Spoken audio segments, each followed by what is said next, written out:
ফিরে এলাম বিরতির পর। কথা ও কবিতায় আমাদের সঙ্গে রয়েছে শ্রাবন্তীদি। কি মিষ্টি দুটো কবিতা! সেই সঙ্গে আমাদের ছোটবেলাটাও ভীষণভাবে উঁকি দিচ্ছে।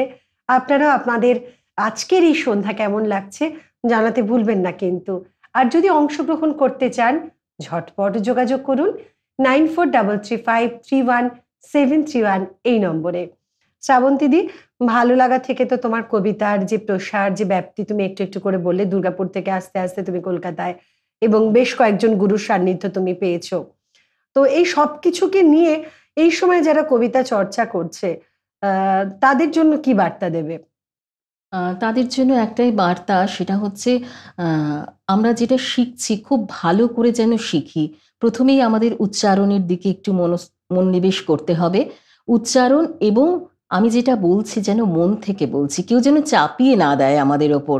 মানে বাবা মা এখন তো ইঁদুর দৌড়ে সবাই ব্যস্ত, তো বাবা মারা আবৃত্তি শেখাচ্ছেন, গান শেখাচ্ছে, নাচ শেখাচ্ছেন, কিন্তু আমাদের বাচ্চাদের কি ভালো লাগা সেটা কিন্তু আমরা জানতে পারছি না। আর এই ইংরেজি মাধ্যম স্কুলের পড়ার দৌলতে আমরা অনেক ছোট ছোট কবিতা, আমাদের যে ছোটবেলা কেটেছে যে সমস্ত কবিতার মধ্য দিয়ে, ছড়াগুলো সেগুলো কিন্তু আমরা হারিয়ে ফেলছি। কিন্তু তারা যদি সত্যি কবিতার চর্চা করে, তাহলে কিন্তু আমাদের সেই ছোটবেলার সেই কবিতাগুলো আমরা ফিরে পাবো। মানে ওদের গলায় শুনতে খুবই ভালো লাগবে। তো এইরকমই একটা কবিতা আমি আজকে বেছেছি। সেটা হলো ভীষণ জনপ্রিয় কবিতা, এবং সেই ছোটবেলায় সে ইচ্ছে করে না যে প্রত্যেকেরই মায়ের কাছে তার ছেলে একটা বীর পুরুষ। তো সেই বীর পুরুষ কবিতাটা দিয়ে শুরু করছি।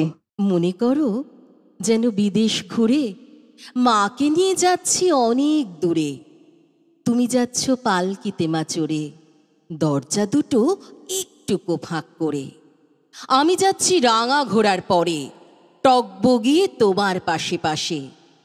রাস্তা থেকে ঘোড়ার খুঁড়ে খুঁড়ে রাঙা ধুলোয় মেঘ উড়িয়ে আসে।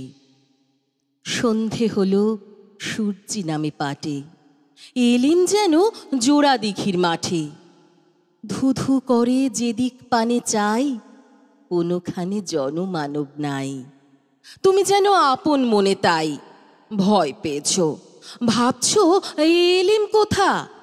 আমি বলি ভয় করো না মাগো, ওই দেখা যায় মরা নদীর সোতা। চোর কাঁটাতে মাঠ রয়েছে ঢেকে, মাঝখানেতে পথ গিয়েছে বেঁকে।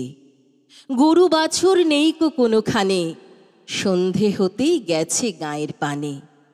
আমরা কোথায় যাচ্ছি কে তা জানে, অন্ধকারে দেখা যায় না ভালো।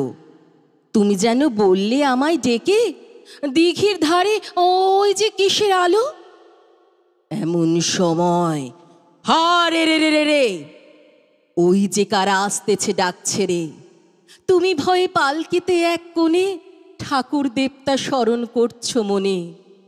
বেয়ারাগুলো পাশের কাঁটা বনে পালকি ছেড়ে কাঁপছে থর থর। আমি যেন তোমায় বলছি ডেকে, আমি আছি, ভয় কেন মা করো। হাতে লাঠি, মাথায় ঝাঁকড়া চুল, কানে তাদের গোঁজা জবার ফুল। আমি বলি নারা খবরদার, এক পা কাছে আসিস যদি আর, এই চেয়ে দেখ আমার তলোয়ার। টুকরো করে দেব তোদের সেরে। শুনে তারা লম্ফ দিয়ে উঠে চেঁচিয়ে উঠল, হারে রে রে রে রে। তুমি বললে যাসনি খোকা বোড়ে।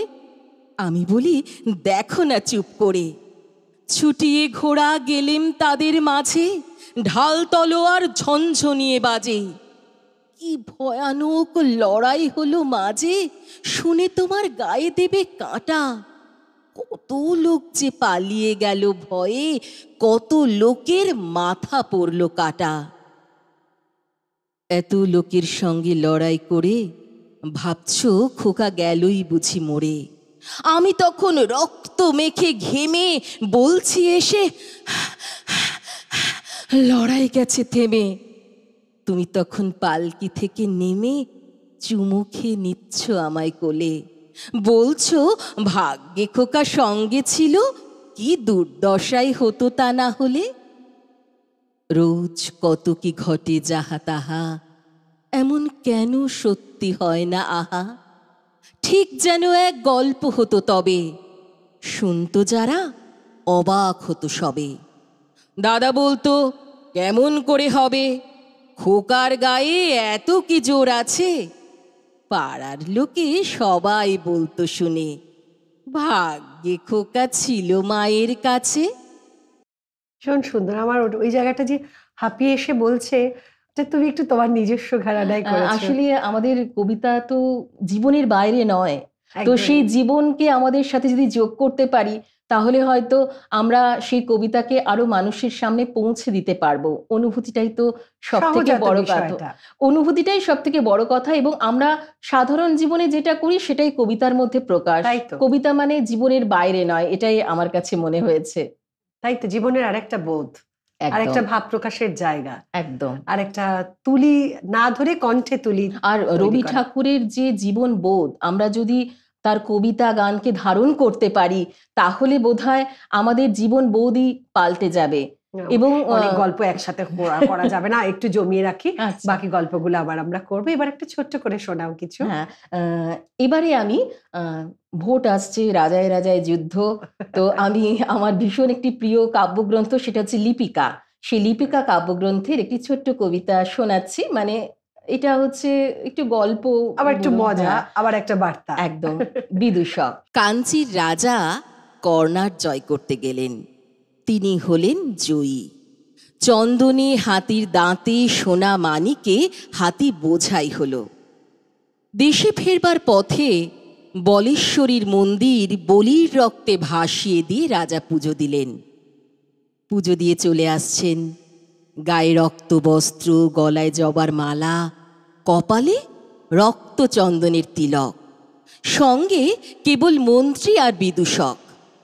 এক জায়গায় দেখলেন পথের ধারে আমবাগানে ছেলেরা খেলা করছে। রাজা তার দুই সঙ্গীকে বললেন, দেখে আসি ছেলেরা কি খেলছে। ছেলেরা দুই সারি পুতুল সাজিয়ে যুদ্ধ যুদ্ধ খেলছে। রাজা জিজ্ঞাসা করলেন, কার সঙ্গে কার যুদ্ধ? ছেলেরা বললে, কর্ণাটের সঙ্গে কাঞ্চির। রাজা জিজ্ঞাসা করলেন, কার জিত কার হার?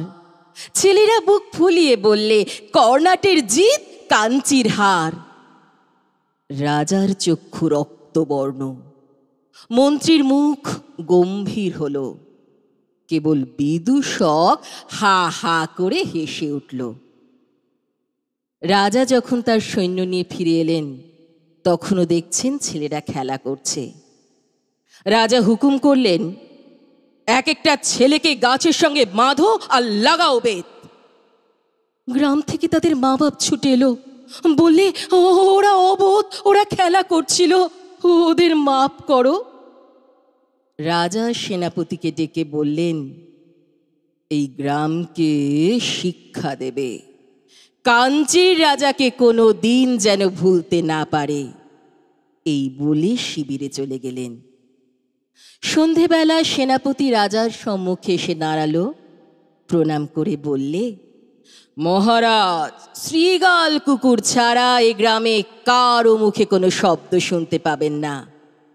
মন্ত্রী বললে, মহারাজার মান রক্ষা হলো।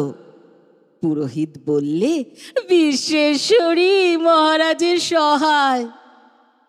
বিদূষক বললে, মহারাজ, এবার আমায় বিদায় দিন। রাজা বললেন, কেন? বিদূষক বললে, আমি মারতেও পারি নে, কাটতেও পারি নে, বিধাতার প্রসাদে আমি কেবল হাসতে পারি। মহারাজার সভায় থাকলে আমি হাসতে ভুলে যাব। সত্যি তাই। হাসাটা খুব দরকার, সেই হাসে আমরা ভুলে যাচ্ছি সমস্ত। আমাদের যে আবার সময় হয়ে গেছে একটা বিরতি নেওয়ার। সঙ্গে থাকুন, চোখ রাখুন ওয়ানির সঙ্গে।